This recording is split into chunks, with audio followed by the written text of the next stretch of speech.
நூற்றாண்டு விழா அதிமுகவுக்கு எந்த அளவுக்கு ஒரு முக்கியமான ஒரு இதுவாக இருக்கிறது? இல்லை, பல விழாக்கள், குறிப்பாக புரட்சித் தலைவர் எம்ஜிஆருக்கு வந்து இன்னைக்கு ஒவ்வொரு வருவாய் மாவட்டத்திலும் நாங்கள் அந்த நூற்றாண்டு விழா நம்முடைய கழக பொதுச்செயலாளர் தலைமையில் சிறப்பாக நடைபெற்றது. தொண்டர்கள் அது ஒரு ஒரு மகிழ்ச்சி, ஒரு ஆனந்தம். அதேபடி அவர் துணைவியார் என்ற போது வரலாறு நம்ம திரும்பி பார்க்கணும். வரலாறு என்னும்போது ஒரு ஆணின் வெற்றிக்கு பின்னால் ஒரு பெண் என்பது போல புரட்சித் தலைவரை பொறுத்தவரை ஒரு பக்கபலமாக அவருக்கு இருந்தவர் யார்? திருமதி ஜானகி அம்மையார் அவர்கள். அரசியலும் சரி, கலைத்துறையிலும் சரி, புரட்சி தலைவரை பற்றில ஒரு முடிசூடா மன்னனாக விளங்குவதற்கு அவருடைய அந்த பங்கு என்பது யாராலும் மறக்க முடியாது. அது மட்டும் இல்லாமல் ஒரு முக்கியமான விஷயம், புரட்சி தலைவர் மறைவுக்கு பிறகு கட்சி ரெண்டாச்சு, ஜெயஜானு. அப்போ ஜெயஜானு 1989 அம்மா தொண்டர்கள் ஆதரவும், அதே போல் புரட்சி தலைவர் அம்மா கட்சியினுடைய ஆதரவும் பெறுகின்ற பொதுமக்களுடைய ஆதரவு பெற்ற நிலையில் அவங்க பெருந்தன்மையாக இருந்துட்டாங்க. இனிமேல் நம்ம அரசியல் தேவைன்னு சொல்லிட்டு ரெட்டலை கிடைப்பதற்கும், அதே போல் புரட்சி மாளிகை கட்சிக்கு ஒப்படைப்பதற்கும் இப்படி பல்வேறு வகையில் உறுதுணையாக இருந்தாங்க. எனவே அவங்கள நம்ம மறக்க முடியாது. எனவே அந்த வகையில் பார்த்தீங்கன்னா அவருடைய நூற்றாண்டு விழா இன்றைக்கு அனைத்து அண்ணா திராவிட முன்னேற்ற கழகத்து சார்பில் பொதுச் செயலாளர் அவர்கள் தலைமையில் இன்றைக்கு சிறப்பான தொண்டர்கள் பொறுத்தவரை தமிழ்நாடு முழுவதும் ஒரு மிகுந்த சந்தோஷம். அப்போது ஜே அணியில் இருந்தவர் எடப்பாடி பழனிசாமி, ஜானகி அணியில் இருந்து ஓபிஎஸ். இருந்தாலும் இந்த ஒரு மாறுபாடு இல்லாமல் செய்யறது, அது எப்படி பாக்குறீங்க? இல்லை, நீங்கள் அதை ஒட்டுமொத்தமாக அதை நீங்கள் அப்படி பார்க்க முடியாது. புரியுதுங்களா? எங்களை பொறுத்தவரை பார்த்தீங்கன்னா ஜானகி அம்மையாருடைய பங்கு என்ன, அந்த வகையில் பார்த்தீங்கன்னா நாங்கள் அவருக்கு அந்த மரியாதை கொடுக்குறோம். அதனால் ஓபிஎஸ் தூக்கி தலையில் வச்சு ஆடுறது, அவர் கட்சிக்கு அவங்கள பொறுத்தவரை ஒரு தியாகம் பண்ணாங்க. அந்த தியாகம் பார்த்தீங்கன்னா கட்சி இனிமேல் அவங்களால நடத்த முடியலன்னும் போது ஒன்றாக்கிட்டாங்க. இவர் அந்த மாதிரி இல்லை, கட்சிக்கு பிரச்சனை இல்லை. அதுக்கு தானியமா கொடுத்த இதே மாளிகையை போய் காலில் எட்டி ஒதுக்கிறாங்க. ஆளுங்களோட கேஸை போடுறாரு, ரெட்டையில முடக்கணும் எல்லா சர்ச்சையும், பிஜேபியோட சூழ்ச்சி, பிஜேபியோட சேர்ந்துன்னு எல்லா சூழ்ச்சியும் பண்ணிட்டு இருக்காரு. இப்படிப்பட்ட துரோகி எல்லாம் சேர்த்துக்க வேண்டாமா? அவங்க கையால எனக்கு சாப்பாடு பரிமாறி கொடுத்ததை மறக்கவே முடியாது. எத்தனை பேருக்கு என் படங்கள் நிறைய பார்த்துருக்காங்களா?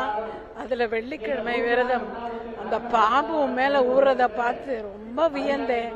எவ்வளவு துணிச்சல், எவ்வளவு தைரியம் உனக்கு அப்படின்னு புகழ்ந்தாங்க. சொல்லத்தான் நினைக்கிறேன், துருன்னு நடிச்சிருக்கேன், அந்த இடத்த யாரும் நிரப்ப முடியாதுன்னு சொன்னாங்க. அவங்க ஐயா விட்டு சென்ற பணியை அவங்க செஞ்சு இந்த கட்சியை நிறுத்துறதுக்காக எவ்வளோ தியாகங்கள் செஞ்சிருக்காங்க. அனைத்து இந்திய அண்ணா திராவிட முன்னேற்ற கழகம் பொதுச் செயலாளர் மதிப்புக்குரிய எடப்பாடி அவர்களுடைய தலைமையில் அமரர் புரட்சித் தலைவர் பொன்மனச்செம்பல் டாக்டர் எம்ஜிஆர் அவர்களுடைய துணைவியார், தமிழ்நாட்டின் முதல் பெண் முதலமைச்சர் மதிப்புக்குரிய வி.என். ஜானகி அம்மா அவருடைய நூற்றாண்டு விழா நடந்து கொண்டிருக்கும் இந்த வேளையில் இங்கே வருகை தந்திருக்கும் அனைவருக்குமே என்னுடைய மனமார்ந்த வணக்கத்தை தெரிவித்துக் கொள்கிறேன். இந்த விழாவுக்கு அழைப்பதற்கு கடம்பூர் ராஜு அவர்கள் வீட்டில் கொடுத்திருந்தாங்க. நான் வீடியோ மூலமா அவங்க கிட்ட நான் பேசிட்டு இருக்கேன். இந்த வி.என். ஜானகி அம்மா அவர்கள் அண்ட் மதிப்புக்குரிய எம்ஜிஆர் அவர்கள் சேர்ந்து நடித்த முதல் படம் மதுரநாட்டு இளவரசி. 1940s எண்ட்ல அது போற விஷயங்கள வந்தது. அந்த டயத்துல வி.என். ஜானகி அம்மா அவர்கள் மிகப்பெரிய நட்சத்திரம், முன்னணி நட்சத்திரம். எம்ஜிஆர் அவர்கள் அது ரெண்டாவது படம், மூணாவது படம். அப்பதான் ஒரு ஹீரோ ஆர்டிஸ்ட் வர்றாரு. அப்போவே அது எம்ஜிஆர் சாரை பத்தி இவர் சாதாரண மனிதர் இல்ல, இவர் ஒரு மாமனிதர், வந்தாலும் ஒரு மிகப்பெரிய நடிகர் ஆவார் அப்படி கணிச்சு தன்னுடைய அந்த திரை வாழ்க்கை, உச்சத்தில் இருந்த அந்த திரை வாழ்க்கையை தியாகம் பண்ணி அவரை காதலிச்சு மணந்தார். கடைசி வரைக்கும் அவரை அவ்வளவு சந்தோஷமா பாதுகாப்பா அவரை பார்த்துக்கிட்டாங்க. எல்லாருக்கும் தெரியும், இந்த ராமாபுரம் தோட்டம் எம்ஜிஆர் சார் வீட்டுல சாப்பாடு எந்த டைம்ல போனா கூட சாப்பாடு கிடைக்கும். ஒரு நாளைக்கு 200 பேர் 300 பேர் சாதாரணமா சாப்பிடுவாங்க. அப்படியே சும்மா ஏதோ சாம்பார் சாதம், தயிர் சாதம் போட்டு அந்த மாதிரி கிடையாது. நல்ல ஒரு கல்யாண சாப்பாடு மாதிரி வெஜிடேரியன், நான் வெஜிடேரியன் எல்லாமே எப்பவுமே போனாலும் சாப்பாடு விஷயம் இருக்கும். அது வி.என். ஜானகி அம்மா அவருடைய மேற்பார்வையில் தான் நடக்கும். காய்கறி வாங்கல இருந்து, சமைக்கல இருந்து, பரிமாறல இருந்து எல்லாமே அது எம்ஜிஆர் சாரே சொல்லியிருப்பாரு உலகத்துல. அந்த மாதிரி ஒரு அவ்வளவு சப்போர்ட்டிவா அவர் இருந்தவர். அண்ட் இப்போ ADMK head quarters, head office இருக்கிற அந்த லாயர்ஸோட வீடு ஜானகி அம்மா அவருடைய உழைப்புல சம்பாதிச்ச பணம், அவர் பேர்ல இருந்த ப்ராப்பர்ட்டி. அது கல்யாண மண்டபம். அது வந்து கட்சிக்காக எம்ஜிஆர் சார் கேட்கும்போது அது வந்து எழுதி கொடுத்துட்டாங்க. அவ்வளவு பெரிய ஒரு வள்ளல் குணம் படித்தவர். எப்பவுமே வந்து பொது வெளியில் ஜாஸ்தி அவர் வந்ததே கிடையாது. அவரு தோட்டம் வீடு எம்ஜிஆர் பார்த்துக்கிறது, அந்த சமையல், அந்த மாதிரி தான் அதிசயம் அவர் இருந்தார். ஒரு தடவை தான் அந்த ஸ்ரீலங்கா எல்டிடி இதுல வந்துட்டு எம்ஜிஆர் சார் வந்து உண்ணாவிரதம் இருக்கும்போது அந்த குழு வந்திருந்தாரு. கடைசி நேரத்தில் வந்து கல்யாணத்துக்கு தான் போவாங்க. நீங்க அவ்வளவுதான். நான் வந்து அவர் வந்து ஒரு 3 தடவை நான் வந்து சந்திச்சிருக்கேன். ஸோ முதல் தடவை நான் வந்து சந்திக்கும் போது ராகவேந்திரா படம் பண்ணும்போது எனக்கு கேபி சார் அந்த பிக்சர் ப்ரொடியூசர் சொன்னாங்க, அது ராகவேந்திரா படம் எம்ஜிஆர் சார் பார்த்தாருன்னு சொன்னா அது வந்து டாக்ஸ் எக்ஸம்ஷன் வாங்கிடலாம், நல்லா இருக்கும், நீ வந்து ஃபோன் பண்ணி கூப்பிடுவாரு பாப்பாருன்னு சொன்னாங்க. சரி சார் அப்படின்னு சொல்லி நான் ஃபோன் பண்ணேன். உடனே வந்து சரிப்பா நான் வந்து ரொம்ப சந்தோஷம் பண்ணது, நான் சொல்றேன் அப்படின்னு நெக்ஸ்ட் டே வந்துட்டு நான் படம் பார்க்குறேன்னு சொன்னாங்க. நடிகர் சங்கத்தில் ஒரு தியேட்டர் இருந்தது, அங்கே வந்துட்டு வரும்போது ஜானகி அம்மையார் கூட வந்தாங்க. அப்பதான் நான் முதல்ல நான் பார்த்தது. படம் பார்த்து ரொம்ப சந்தோஷம், ரொம்ப பாராட்டி போனாங்க. 2வது தடவை வந்துட்டு ஜானகி அம்மாவுக்கு வந்து சிஎம் இருக்கும்போது வள்ளுவர் கூட்டத்தில் வந்து ஆரம்பி வந்து ஒரு விழா வந்து நடத்துறாங்க. அதுல நானும் வந்து மேடையில இருந்து அவரை பத்தி நான் பேசுறேன். அது வந்து 2வது தடவை. 3வது தடவை வந்துட்டு இந்த அவருக்கு வந்து தத்து பிள்ளை அப்பு அப்படின்னு சொல்லிட்டு இருந்தார். ஒரு வீடு மந்திரத்துல வந்து ஒரு பெரிய காம்பவுண்ட், பெரிய 2 வீடு இருந்தது. அங்கே ஒரு வீட்டுல அவர் இருந்தாங்க, இன்னொரு வீட்டுல வந்துட்டு ஷூட்டிங் வந்து விட்டுட்டு இருந்தாங்க. அப்ப நான் வந்து ஷூட்டிங் அங்கே பண்ணிட்டு இருக்கும்போது அரசியல் வந்து விலகி இருந்த நேரம் வந்து ஜானகி அம்மா வந்து அப்போ பார்க்கறதுக்கு அந்த வீட்டுக்கு வந்திருந்தாங்க. ஸோ என் ஷூட்டிங் வந்து தெரிஞ்ச பிறகு நீங்க ஃப்ரீயா இருந்தா அவரை கூப்பிட்டு மீட் பண்றேன்னு சொன்னாங்க. அந்த செய்தி வந்தவுடனே நான் வந்து அவர் போய் பார்த்தேன். ரொம்ப மகிழ்ச்சியா சந்தோஷமா ஆரோக்கியமா இருந்தாங்க. அவசியமா இருக்கும்போது பார்த்ததுல ரொம்ப ஒரு இதா இருந்தாரு. பார்த்து காஃபி சாப்பிட்டீங்களா சொல்லிட்டு மேலாம் சொல்லுங்க நம்ம பண்ண பஸ் அங்கிருந்து நல்லா சாப்பிட்டோம். அவங்க கையாலேயே வந்து காஃபி போட்டு எனக்கு கொடுத்தாரு. பெரிய விஷயம் வந்து படம் நான் பார்த்ததெல்லாம் பேசிட்டு இருக்கும்போது அவர் சொன்னாங்க, இந்த மாதிரி ராகவேந்திரா படம் பார்த்த பிறகு அவரு எம்ஜிஆர் சார் சரியா ஒரு 15-20 வருஷம் அந்த உங்களை பத்தி அந்த படத்தை பத்தி பேசிட்டு இருந்தாங்க. எப்படி ரஜினி இவ்வளவு சாந்தமா, இவ்வளவு அமைதியா, இவ்வளவு அழகா பண்ணியிருக்காரு, ரொம்ப ஆச்சரியம் இது அப்படியே ரொம்ப பாராட்டினாரு. அப்படியே வந்து அவர் வந்து படத்துல வந்து நிறைய சிகரெட் சாப்பிட்டுருக்காரு, எல்லாம் பண்றாங்க, நிறைய வந்து ஃபாலோவர்ஸ் ஃபேன்ஸ் எல்லாம் இருக்காங்க, இளைஞர் அதெல்லாம் பார்த்து அவங்களும் சிகரெட் சாப்பிட்டு அவங்களும் வந்து அந்த பழக்கத்துக்கு வந்து இதாகிறாங்க. அது சினிமாவில் அவர் பண்ணக்கூடாது, நான் சரியான டைட்டில் அவருக்கு சொல்றாரு அப்படின்னு சொல்லி அவர் சொன்னாங்க. அது வந்து என்னால வந்து மறக்கவே முடியாது. குடியரசு வந்து மறைஞ்ச பிறகு அவர் அரசியலுக்கு வந்தது வந்து அரசியல் விபத்து, பொலிட்டிக்கல் ஆக்சிடென்ட். அவர் கொஞ்சம் கூட அதுல வந்து ஈடுபாடு இல்லை, இஷ்டமே இல்லை. ஒரு சூழ்நிலை வந்து ஒரு கைதியா இருந்து சில பேருடைய வற்புறுத்தி அது வந்து அரசியலுக்கு வந்து சிஎம் ஆனாங்க. அது கொஞ்சம் நாளைய வந்து மறுபடியும் வந்து ஒரு தேர்தல் லிஸ்டிங் வரும்போது 2 அணியா அது பிரிஞ்சு அது வந்து ரெட்டையில வந்து மடக்கப்பட்டு அது வந்து கம்ப்ளீட்லி வந்து ஏடிஎம்கே ஒரு பிரம்மாஸ்திரம் இந்த ரெட்டையில அது மடக்கி வந்து வேற வேற சின்னத்துல நின்று அந்த படு தோல்வை சிந்திச்சாங்க. எப்பவுமே வந்து இந்த சரியில வந்து நான் வந்து 17 வந்து அரசியலுக்கு நான் வரேன்னு சொன்னேன். அதுக்கப்புறம் நிறைய பேர் சந்திச்சேன், நிறைய பேர் வந்து ஆலோசனை சொல்ல வர்றாங்க. அந்த ஆலோசனையில கேட்டா நாம வந்துட்டு அவ்வளவுதான், எல்லாத்தையும் எழுந்து நிம்மதி எல்லாமே எழுந்து வந்து போட வேண்டியதுதான். அது தெரிஞ்சு சொல்றாங்களா தெரியாம சொல்றாங்களா தெரியாது. ராமகிருஷ்ண பரமஹம்சர் சொல்லுவாங்க, ஏதாவது ஒரு முடிவு எடுக்கும்போது அந்த முடிவை வந்து எடுக்கும்போது அந்த முடிவினால வந்து உனக்கு மட்டும் சந்தோஷ திருப்தியா, அதனால மற்றவங்களுக்கும் சந்தோஷ திருப்தியா யோசனை பண்ணிப்பாரு. உனக்கு மட்டும் சொன்ன அந்த முடிவு எடுக்காது, அந்த முடிவாக உனக்கு மட்டும் இல்ல மற்றவங்களுக்கு சந்தோஷம் அது திருப்தி அப்படின்னு சொல்லி வச்சா அந்த முடிவு எடு அப்படின்னு சொல்லுவாங்க. அந்த மாதிரி ஜானகி அம்மா அவர்கள் வந்து கம்ப்ளீட்லி வந்து யாருடைய ஆலோசனையை கேட்காம அப்படி உட்கார்ந்து அவரே முடிவெடுத்து ஜெயலலிதா அவரை கூப்பிட்டு, இந்த பாருமா, இந்த அரசியல் எனக்கு சரிப்பட்டு வராது, அதுக்கு நீங்க தான் கரெக்ட், நீங்க அந்த திறமை இருக்கு, அந்த தைரியம் இருக்கு, அந்த பக்குவம் இருக்கு, அந்த ஒரு அதை வந்து அவர் வந்து ஸ்தாபிச்ச அந்த பெரிய அந்த கழகத்தை வந்து முன்னு கொண்டு வருவதற்கு அதை வந்து இன்னும் பிரசாதத்துக்கு உங்களாலதான் முடியும், என்னால் அது முடியாது, எங்க சைன் பண்ண சொல்லு, நான் சைன் பண்றேன்னு சொல்லிட்டு ஃபுல்லா சைன் பண்ணி ரெட்டையிலே வந்து வெளியே இது பண்ணி அது கம்ப்ளீட்டா ஜெயலலிதா அம்மா கிட்ட அது ஒப்படைச்சு அரசியல் வந்து ஒதுங்கிட்டார். அது எவ்வளவு பெரிய ஒரு குணம், ஒரு இது. ஸோ அதனால வந்து அவருக்கு வந்து இந்த ஒரு 100ஆண்டு விழா இவ்வளவு விமர்சையா கொண்டாடுறதுக்கு வந்து நிஜமா நான் மனப்பூர்வமா எல்லாரையும் எடப்பாடி அவர்கள் மட்டும் இதுக்கு வந்து இதுக்கு ஏற்பாடு பண்ணிருக்கிற அனைவருக்குமே வந்திருக்கிற அனைவருக்குமே என்னுடைய மனமார்ந்த பாராட்டுகள், என்னுடைய வாழ்த்துக்கள். நன்றி, வணக்கம். அம்மையார் ஜானகி அம்மையாரை பத்தி நான் சொல்லணும் அப்படின்னா, அவங்க திரையுலகில் இருந்திருக்காங்க, புரட்சி தலைவருடைய அன்பு துணைவியாராக இருந்திருக்காங்க, முன்னாள் முதலமைச்சராக இருந்திருக்காங்க. அவர்களுடைய 100ஆண்டு விழாவுக்கான அழைப்பிதழை கொடுத்ததற்காக அனைத்து இந்திய அண்ணா திராவிட முன்னேற்ற கழகத்திற்கு எங்களுடைய வாழ்த்துக்களை நாங்கள் தெரிவிச்சுக்கிறோம். இந்த விழா மிக சிறப்பாக நடக்க வேண்டும் என்பதை மனதார இந்த நேரத்தில் நான் வாழ்த்துக்களை தெரிவித்துக் கொள்கிறேன். 1990 திருமணம் முடிந்து சென்னைக்கு நாங்க வந்தவுடனே மதுரையில மாபெரும் ஒரு கூட்டம். அந்த கூட்டத்துல என்னால வர முடியாது, அதனால இங்க நேரடியா இன்னைக்கு வாழ்த்தி இருக்க அப்படின்னு சொல்லி மனதார அவங்க எங்களை 2 பேரையும் வாழ்த்தி ஆசீர்வாதம் பண்ணி அன்னைக்கு அவங்க கொடுத்த இந்த பொக்கிஷம் தான் ஜானகி அம்மையார் வழங்கினாங்க. அடிக்கடி இந்த குழந்தைகளை பார்க்க வந்துருவாங்க. திடீர்னு அம்மா இன்னைக்கு வந்துகிட்டு இருக்காங்க, பசங்களை பார்த்துட்டு உங்களை பார்த்துட்டு போகணும்னு சொல்றாங்க அப்படின்னு சொல்லி அடிக்கடி வருவாங்க. அமெரிக்காவுக்கு போனாங்கன்னா அங்க போய் கூட எங்களை நினைச்சு வாட்ச் வாங்கிட்டு கொடுத்துருக்காங்க. அதே மாதிரி குழந்தைங்களுக்கு சாக்லேட்ஸ் வாங்கிக்கிட்டு கொடுப்பாங்க. நான் கூட அம்மாட்ட சொன்னேன், அம்மா நீங்களே அமெரிக்கா போயிருக்கீங்க, அங்க போய் கூட எங்களை எப்படிமா நீங்க ஞாபகப்படுத்தி யோசிக்கிறீங்கன்னு நான் கேட்டேன். இல்ல, அங்க போய் அந்த வாட்ச் எல்லாம் பார்க்கும்போது இந்த வாட்ச் உனக்கு நல்லா இருக்கும் அப்படின்னு நான் யோசிச்சு உனக்காக வாங்கிட்டு வந்தேன், இன்னும் நான் வச்சிருக்கேன் அப்படின்னு அவங்க சொன்ன அந்த அன்பு தான் எனக்கு அதுல வெளிப்பட்டது. ஒவ்வொரு முறையும் கேப்டன் பிறந்த நாள் அன்னைக்கு எம்ஜிஆர் தோட்டத்துக்கு நாங்க போவோம். போயிட்டு அங்க அம்மா கிட்ட ஆசீர்வாதம் வாங்குவோம். அதனால கேப்டன் அங்க போயிட்டு அவங்க கிட்ட பிளெஸிங் வாங்கிட்டு வர்றது ஒரு வழக்கமா நாங்க வச்சிருந்தோம். அவர் ஞாபகமாக ஏதாவது ஒரு பொருளை எனக்கு நீங்க கொடுக்கணும் அப்படின்னு கேப்டன் ஜானகி எம்ஜிஆர் அம்மா கிட்ட கேட்டப்போ அவங்க கொடுத்ததுதான் இந்த கோட். இது எம்ஜிஆர் அவர்கள் அவர் நடித்த திரைப்படத்துல இந்த கோட்டை அவர் அணிந்து நடித்த இந்த கோட்டை எம்ஜிஆர் ஞாபகமாக கேப்டன் கையில கொடுத்தாங்க. அதே போல அவர் அணிந்த இந்த டைகளையுமே ஜானகி அம்மா கேப்டன் கிட்ட கொடுத்து இதை நீ ஞாபகமா வச்சுக்கோ அப்படின்னு சொன்னாங்க. நான் அதிமுக தொண்டர்கள் கிட்ட நான் ஒரு விஷயத்தை கேட்டுக்கிறேன்.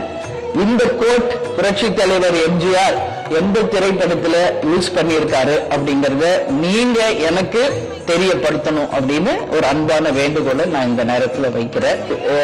அவருடைய ஞாபகமா உனக்கு ஏதாவது வேணும்னு கேட்டீல, அப்போ கேப்டன் சொன்னாரு அவரோட பிரச்சார வாகனம் எனக்கு நீங்க கொடுக்கணும் அப்படின்னு கேட்டார்.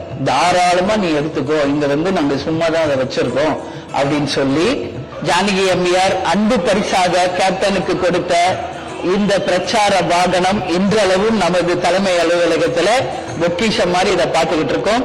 ஜானகி அம்மையார் மறைந்து விட்டார் அப்படின்ற செய்தி கேட்ட அடுத்த நிமிஷம் கேப்டன் ஷூட்டிங் எல்லாத்தையும் கேன்சல் பண்ணிட்டு காலையிலே அங்க போயிட்டார் ராமாவரம் தோட்டத்துக்கு. ஒரு மகனாக இருந்து அங்கேயே உடல் அடக்கம் செய்து இறுதி அஞ்சலி செலுத்தி விட்டுதான் வீட்டுக்கே வந்தார். எங்களுடைய மரியாதைகளையும் அஞ்சலிகளையும் வாழ்த்துக்களையும் ஜானகி அம்மாருக்கு தெரிவித்துக் கொள்கிறோம். அனைத்து இந்திய அண்ணா திராவிட முன்னேற்ற கழகத்தை சேர்ந்த அனைத்து தொண்டர்களுக்கும் நிர்வாகிகளுக்கும் வாழ்த்துக்களை தெரிவித்துக் கொள்கிறேன். நன்றி, வணக்கம். ரொம்ப வணக்கம், எல்லாருக்கும் வணக்கம். இது ஒரு பெண்ணினுடைய பெருமை பேசும் நாள். ஒரு வளர்ந்து வாழ்ந்து மறைந்த ஒரு தாயினுடைய நினைவை போற்றக்கூடிய நாள். தமிழ்நாட்டின் முதல் முதலமைச்சர், பெண் முதலமைச்சர் ஜானகி எம்ஜிஆர் அவர்களுடைய இந்த நினைவை போற்றுவதற்காக வந்தோம். கட்சி சார்பில் நிறைய பேர் வந்திருக்காங்க. இந்த வகையில் இந்த நிகழ்வில் பங்கெடுத்து நான் ஒரு பெருமையாக நினைக்கிறேன். ஒவ்வொரு ஆணினுடைய சொல்லுவோம், ஒரு எழுத்தாளனுடைய வெற்றிக்கு முன்னால் ஒரு பெண் இருக்கிறது, ஒரு அரசியல்வாதிக்கு பின்னால் ஒரு பெண் இருக்கிறார்கள். அந்த கருத்தை நம்ம பேசணும். மகிழ்ச்சி இல்லை ஏன்னா நீ இறங்குன்னு சொல்ல மாட்டேங்கிறா, எனக்கு குழந்தைன்னு நினைச்சிட்டியா? இந்த நேரத்துல கொண்டாட வேண்டிய தருணம் என்ன சார்? தருணம் எப்படி அந்த அம்மா தன்னலமற்ற இரட்டை இலை சின்னம் படிப்பதற்கு உதவினாங்களோ அது மாதிரி ஒரு மறைமுகமா ஏதோ அறைகோல் இருக்காங்க. இதுல அரசியல் கிடையாது. இதுல அடுத்த வருஷம் கொண்டாட முடியாதுல்ல, போன வருஷம் கொண்டாடி இருக்க முடியாதுல்ல. 100வது வருஷம் இல்லையா, 100வது வருஷம் அடிக்கடி வர்றது நிகழ்வல்ல. இது ஒருத்தருக்கு வருவது அந்த இயக்கத்தின் சார்பில் அந்த இயக்கத்தை பயன்படுத்தி வளர்ந்தவர்கள் அதற்காக வாழ்த்து சொல்வது என்பது அந்த நினைவு மாறாமல் நன்றி மாறாமல் மிகப்பெரிய ஒரு நிகழ்ச்சி நடத்துகிறாங்க. அதில் நானும் எம்ஜிஆர் புகழையெல்லாம் உள்ள வாங்கினவன். அந்த இந்த இயக்கத்தை உருவாக்கிய இதயம் டாக்டர் புரட்சித் தலைவர் எம்ஜிஆருடைய துணைவியார்.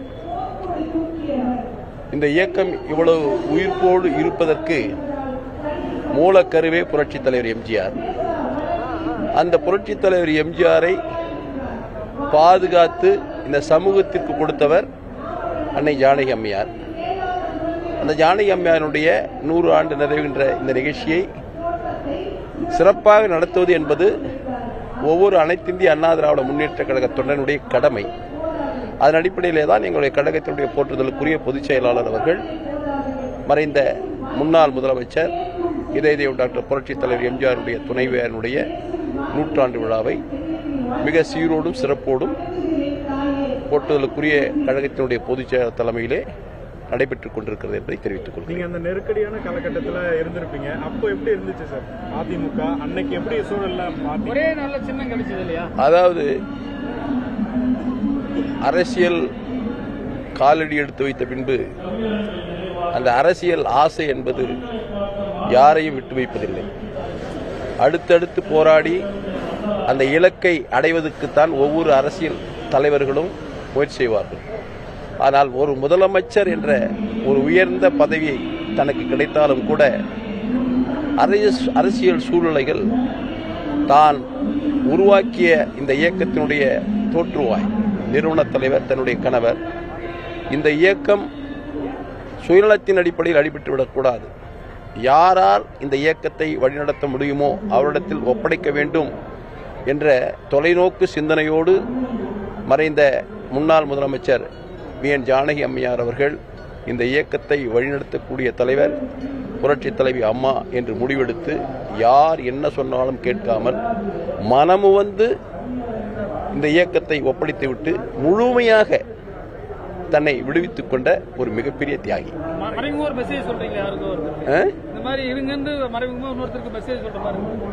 அதாவது அந்த அளவுக்கு அறிவுரை சொல்வதற்கு நான் ஒரு தியாகி இல்லை. நான் அதை சொல்லுவதற்கு நான் தியாகியாக இருக்க வேண்டும். நான் சுயநலம் கலந்த ஒரு அரசியல்வாதி, அவர்கள் தியாகிகள். அவர்கள் சொன்ன கருத்தை வேண்டுமென்றால் நான் இங்கே வெளிப்படுத்தலாம். அதன்படி நடங்கள் என்று சொல்ல எப்பொழுது வர வேண்டும் என்று சொன்னால் நானும் அந்த இடத்திற்கு வரும்பொழுதுதான் சொல்ல முடியும்.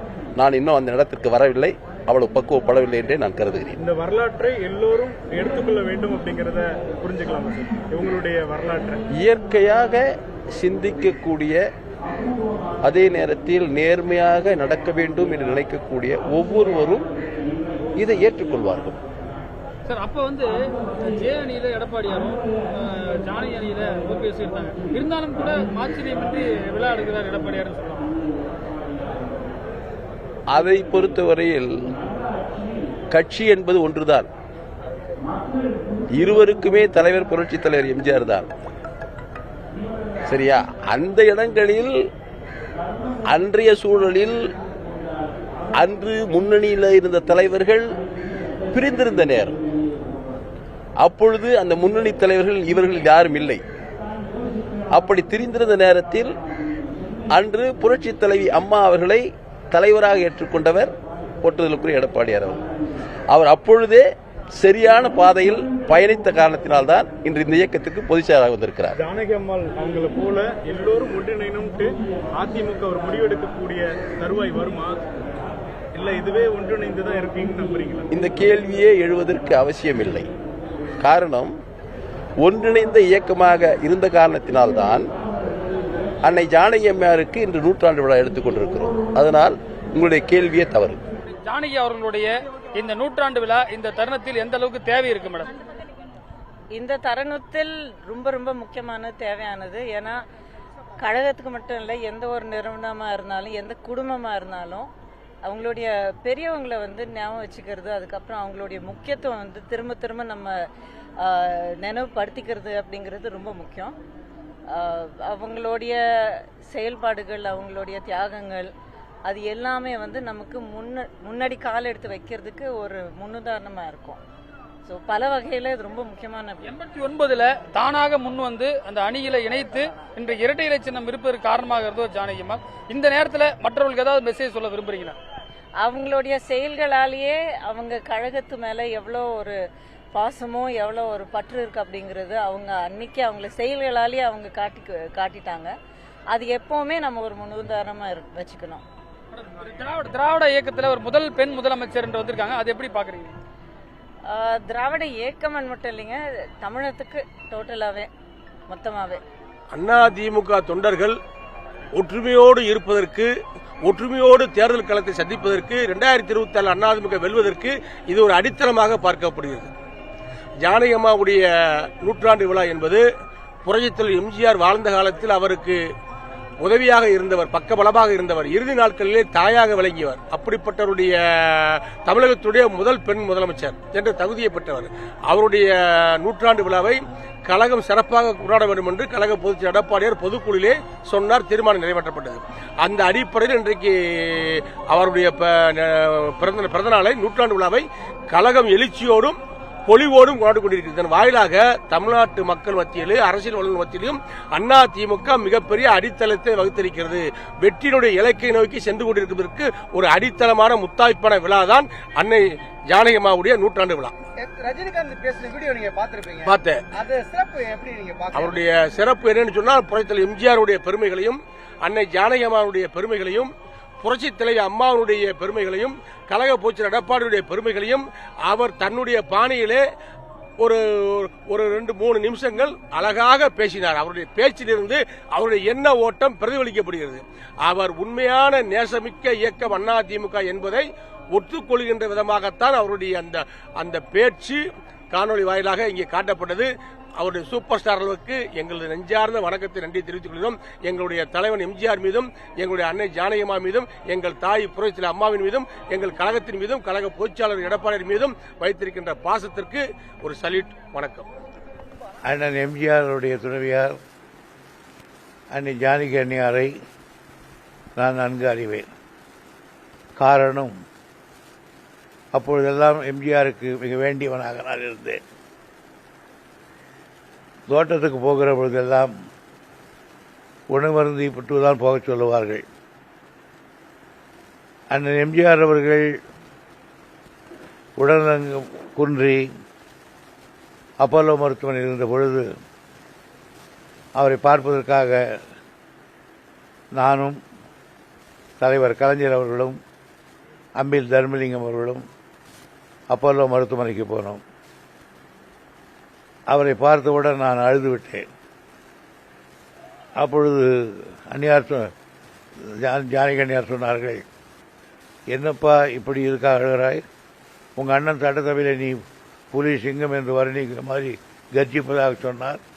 நீ ஒரு பொம்பளை மாதிரி அழகே என்று என்னிடத்திலே கேலி பேசினார்கள். அடுத்த முறை நான் அவரை ஒரு முறை தாஜ் ஹோட்டலில் நான் அவரை சந்திக்கிற வாய்ப்பு கிடைத்தது. அப்பொழுதும் நான் அவரை சந்தித்தேன். நலம் விசாரித்தார்கள். ஆக என்னை பொறுத்தவரையில் அவரை காணுகிற நேரங்கள் குறைவாக இருந்தாலும் நிறைவான அன்போடு இருந்தார். அவருக்கு நூற்றாண்டு விழா எடுப்பதை பற்றி எனக்கு கட்சி வனம் ஆச்சரியங்களுக்கு அப்பால் எனக்கு ஒரு நாளும் அன்னவட்ட என்ற வகையில் அவருக்கு நான் என்னுடைய நன்றியை பாராட்டை தெரிவித்துக் கொள்கிறேன். முன்னாள் முதலமைச்சர் ஜானகி ராமச்சந்திரனுடைய நூற்றாண்டு விழாவுடைய குழுவிற்கு தலைமை தாங்குவர் முன்னாள் அமைச்சர் பொன்னையன், அவர் நம்மிடம் இருக்கார். சார், ஜானகி அம்மாளுடைய சிறப்பு என்ன? அவங்க ஒரு நிழல் முதல்வராக இல்லை என்று சொல்லப்படுகிறது. அவர் முதலமைச்சருடைய மனைவியாக எப்படி இருந்தார் சார்? ஜானகி அம்மையாரை பொறுத்த வரைக்கும் மருத நாட்டு இளவரசிக்கு பிறகு புரட்சி தலைவரை மணந்து இல்லற வாழ்க்கை மேற்கொண்டு விசுவாச மனைவியாக, பாச நிறைந்த மனைவியாக, கணவரின் உணர்வுகளை அறிந்து அதற்கேற்று செயல்படுகிற மனைவியாக, திருவள்ளுவர் வள்ளுவருக்கு வாசுகி இருந்ததைப் போல குறிப்பிருந்து சேவை செய்யும் ஒரு உத்தமையாக குடும்பத்தை நடத்தினார். புரட்சி தலைவருக்கு ஈகை குணம் நிறைய உண்டு. புரட்சி தலைவருக்கு இல்லை என்று வருவருக்கு இல்லை என்று சொல்ல மாட்டார், இருப்பதை கொடுப்பார். மற்றவர்களிடம் கடன் வாங்கி கூட உதவுகிற உள்ளம். அதை உணர்ந்து புரட்சி தலைவர் இதை கொடு என்று சொன்னால் அவர் கொடு என்று சொல்லுவார். புரட்சி ஜானகி அம்மா அள்ளி கொடுப்பார். அப்படிப்பட்ட ஒரு கணவனை அறிந்து செயல்படுகிற உள்ளம் அவருக்கு பாராட்டக்கூடிய அளவிற்கு இருக்கிறது. புரட்சி தலைவர் சின்ன வயதிலே பிள்ளை பருவத்திலே பட்டினி கிடந்த வயிறுக்கு சொந்தக்காரர். நான் பிறந்தேன் என்ற நூலிலே அவரே எழுதியிருக்கிறார். அப்படிப்பட்ட புரட்சி தலைவர் யார் இல்லை என்று வந்தாலும் வீட்டிலே ஒரு நாளைக்கு 50 பேர் 60 பேர் 100 பேருக்கு எல்லா சுவைமிகு உணவுகளை சைவம் அசைவ உணவுகளை வழங்குவார். முகம் சுளிக்காமல் 50 பேருக்கா 100 பேருக்கா 200 பேருக்கா பரிமாறி அந்த பரிமாறுகிற இடத்துக்கு தானே சென்று வயிறார உண்ணுங்கள், இன்னும் கொஞ்சம் சேர்த்து உண்ணுங்கள், இதை உண்ணுங்கள் அதை உண்ணுங்கள் என்று சொல்லி அந்த ஏழைகளின் முகத்திலே ஒரு மலர்ச்சி ஏற்படுவதை புரட்சி தலைவர் பார்த்தால் எப்படி அகமகிழ்வாரோ அதுபோல அந்த ஏழைகளுக்கு உணவு அருந்துகிற உதவுகிற அந்த உயர்ந்த பண்பாட்டை அவர் பெற்றிருந்தார். இது அவருடைய குடும்பத்திலே இருந்த அவருடைய வாரிசுகள் 14 பேர் புரட்சி தலைவர் ஜானகி அம்மாவுக்கு அந்த 16 பேரையும் தன் பிள்ளைகளாக பேரப்பிள்ளைகளாக புரட்சி தலைவர் காத்து அவர்கள் உணவு ஊட்டுவார், அவர்களோடு விளையாடுவார். அப்படி ராமாவரம் தோட்டத்துக்கு சென்று விட்டால் புரட்சி தலைவருக்கு ஜானகி அம்மார் குடும்பத்தினர் புரட்சி தலைவரின் வளர்ப்பு பிள்ளைகள் குதூகலத்தை தருவார்கள். அப்படிப்பட்ட ஒரு அமைதியான இல்லற வாழ்க்கை தந்தார். புரட்சி தலைவரின் அரசியல் வெற்றிக்கும் புரட்சி தலைவரிடம் குடும்ப வெற்றிக்கும் புரட்சி தலைவருடைய பொதுவாழ்வு வெற்றிக்கும் காரணகர்த்தாவாக ஒரு முதுகெலும்பாக இருந்தவர் நமது ஜானகி அம்மையார். ராயப்பேட்டையில் இருக்கக்கூடிய கட்சி அலுவலகம் ஜானகி அம்மார் கொடுத்தது, அது குறித்து பெரிய தியாகம். ஜானகி அம்மாவை பொறுத்த வரைக்கும் கட்சி துவங்கப்பட்ட நேரம் கட்சிக்கு இடமில்லை, இடம் வாங்க பணமும் இல்லை என்ற நிலை. ஜானகி அம்மா தானாகவே முன்வந்து தனக்கு தன் படத்தின் மூலம் சம்பாதித்த பணம், மருதநாட்டு இளவரசி போன்ற மோகினி போன்ற படங்களிலெல்லாம் சம்பாதித்த பணத்தில் வாங்கப்பட்ட இடத்தை கட்சிக்கு தானமாக தந்தார்.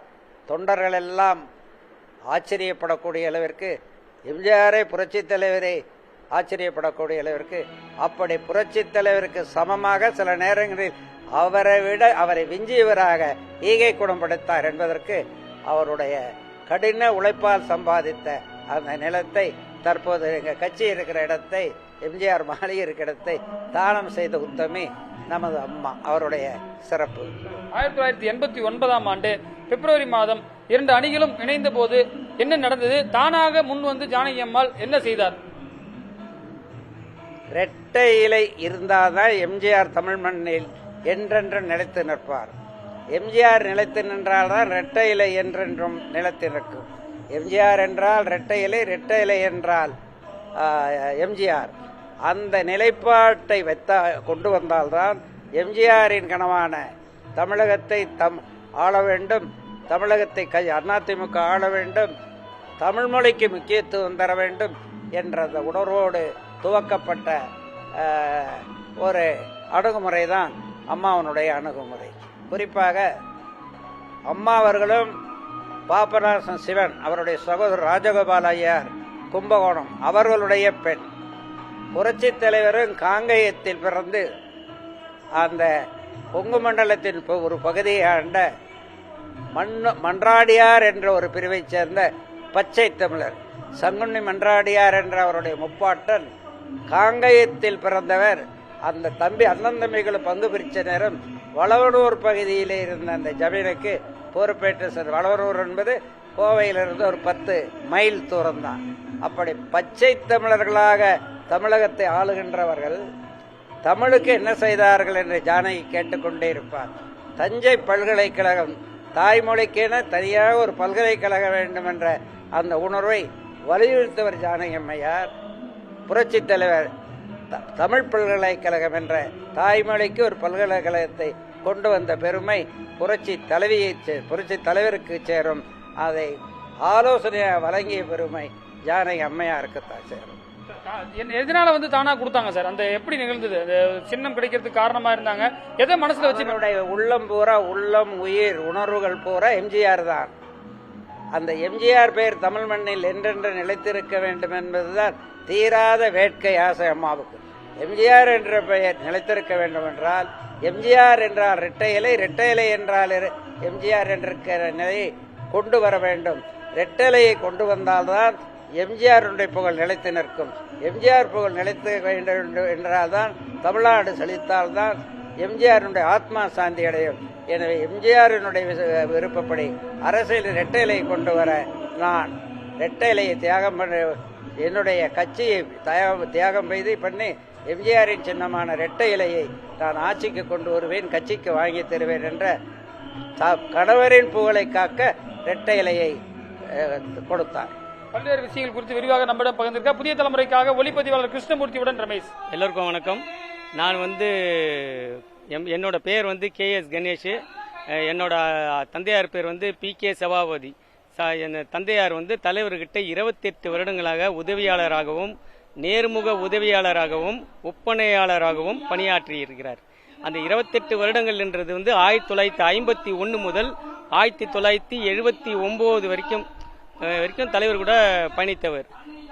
தலைவருக்கு ஒரு நிழலாக இருந்தவர் அப்படின்னு சொல்லலாம். ஏன்னா எங்கே போனாலும் எது செஞ்சாலும் தலைவர் எது செஞ்சாலும் எந்த ஒரு நிகழ்ச்சி நடந்தாலும் எங்கள் அப்பா கிட்ட சொல்லுவார். எந்த ஒரு இது என்ன நிகழ்ச்சி எந்த போனோம்னாலும் அப்பாட்ட கேட்டு தான் எந்த நிகழ்ச்சியும் செய்வார்.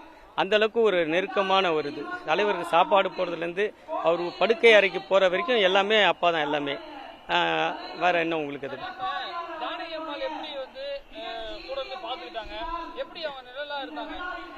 ஜானகி அம்மா தலைவர் எங்கே ஜானகி அம்மா சொல்ல போனால் 1963 தலைவர் தோட்டத்துக்கு முதல்ல குடியேறினாங்க. 63க்கு அப்புறம் குடியேறின உடனே ரிலாய்ஸ் ரோட்டில் தான் எல்லாமே இருந்தாங்க. அங்கேருந்து குடியேற காலத்தில் தலைவரோட பயணம் செய்யும் போது கூட சபாபதி எங்கள் அப்பா நான் இட்டுட்டு போகிறேன் அப்படின்னு சொல்லிட்டு சக்கரபாணியோட ஃபேமிலியில் எல்லாம் ஒன்றா இருந்தவங்க.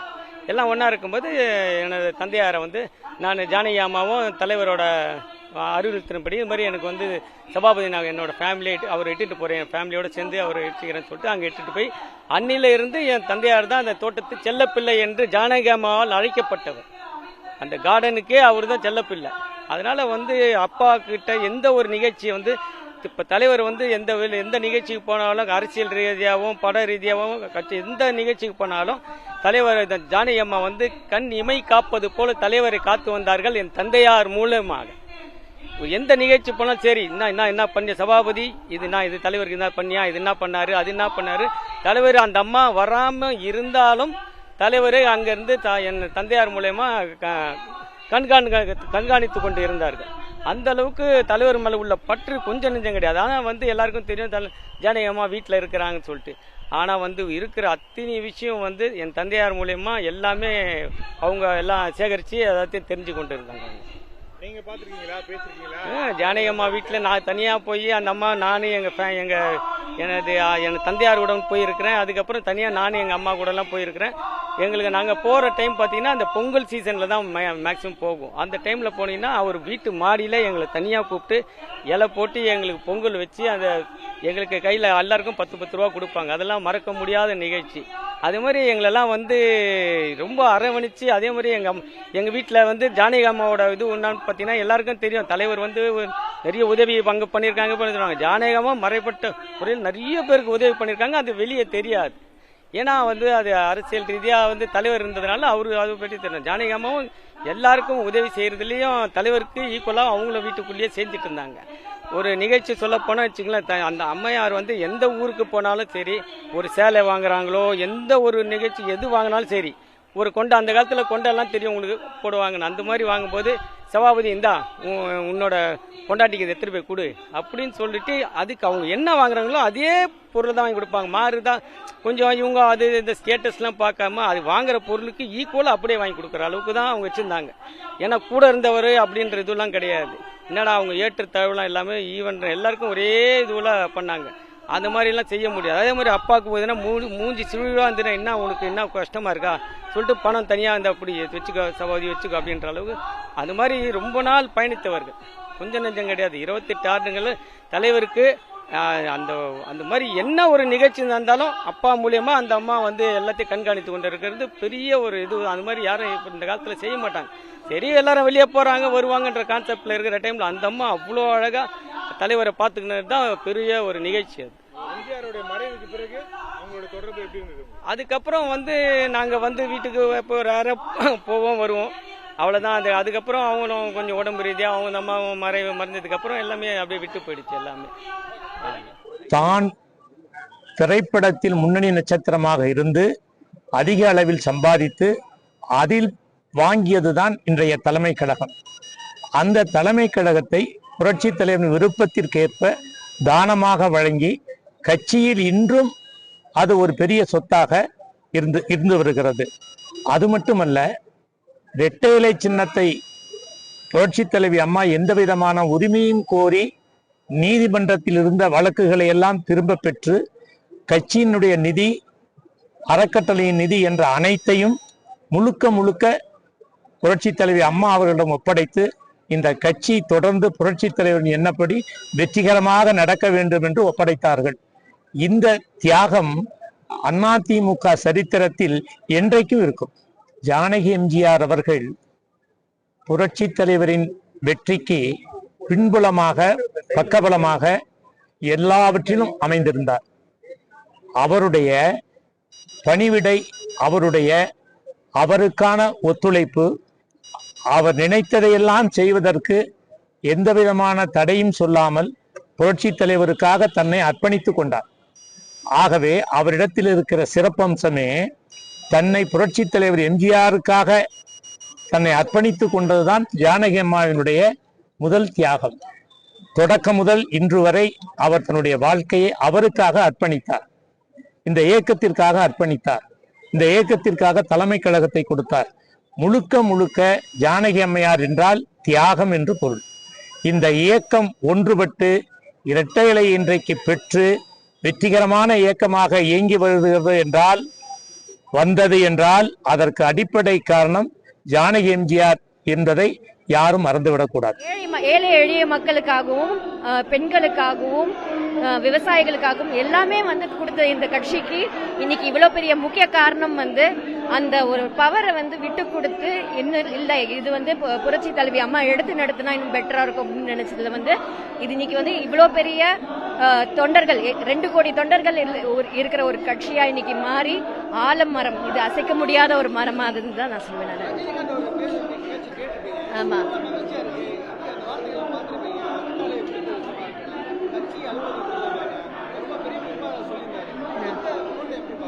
ரொம்ப, ஏன்னா அவங்கெல்லாம் ஹிஸ்டரி பார்த்துருக்காங்க. நான்லாம் அப்போ இந்த டைம்ல பிறக்க கூட இல்லை. ஸோ அந்த வகையில பார்க்கும்போது அவங்க ஹிஸ்டரி கண்ணால பார்த்துருக்காங்க. புரட்சி தலைவரோட